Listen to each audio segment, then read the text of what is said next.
Hi, I'm Dave Karger. Thanks for sticking with me today here on TCM. Up next is a tense film noir starring Sterling Hayden and Gene Nelson.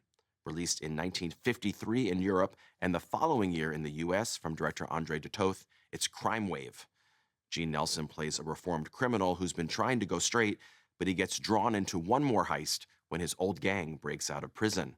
They take his wife hostage until he agrees to help them out. Sterling Hayden co-stars as a brutish police detective who's out to track down the escaped convicts. Crime Wave was produced at Warner Brothers, and when Andre de Toth first got the directing assignment, the studio planned it as a big-budget production starring Humphrey Bogart and Ava Gardner. Instead, de Toth insisted on a different casting choice. He later said, "I thought Sterling Hayden in every way would be a better fit. He had a certain rumpled dignity. He wasn't bigger than life like Bogart." De Toth argued with studio boss Jack Warner until he finally got his way, but Warner cut the budget and reduced the shooting schedule from 35 days to just 15. That might have bothered another director, but de Toth loved the challenge. He got creative, including with the rest of his casting decisions. De Toth often cast actors against type and got strong performances out of them in unexpected roles. Gene Nelson was primarily a dancer in movie musicals, including Tea for Two and Oklahoma. This was the one and only time he ever ventured into film noir.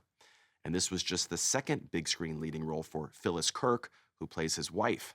Her first had come earlier the same year in House of Wax, also directed by de Toth. Crime Wave was also an important picture for a young actor named Charles Bushinsky, who got one of his earliest credited roles here playing an escaped convict. Years later, he would become the biggest box office star in the world under the name Charles Bronson. From 1953, here is Crime Wave.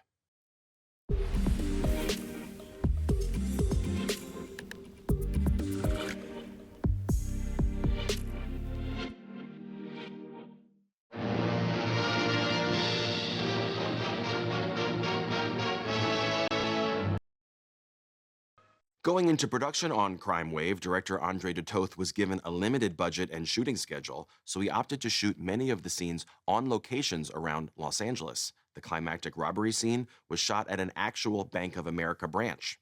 De Toth later recalled filming at the bank and said, "We were granted only one night. Everyone knew it. It added urgency to get it done and then get the hell out of there. That urgency is felt on the screen." The movie also made creative use of nighttime location photography. It was unusual at the time, de Toth explained, with the lights, the clumsy cameras, and cranes to shoot at night outside the pre-rigged studio backlots.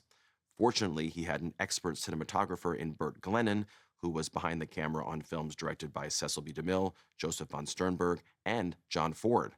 Glennon had earned his first Oscar nomination for his work on Ford's 1939 masterpiece, Stagecoach. Coming up, we're hitting the slopes with an evening of movies about skiing, beginning with a 1969 drama starring Robert Redford and Gene Hackman. Next on TCM, Downhill Racer, then Ski Party, and later, Crime of Passion. Noir Alley is premeditated tonight.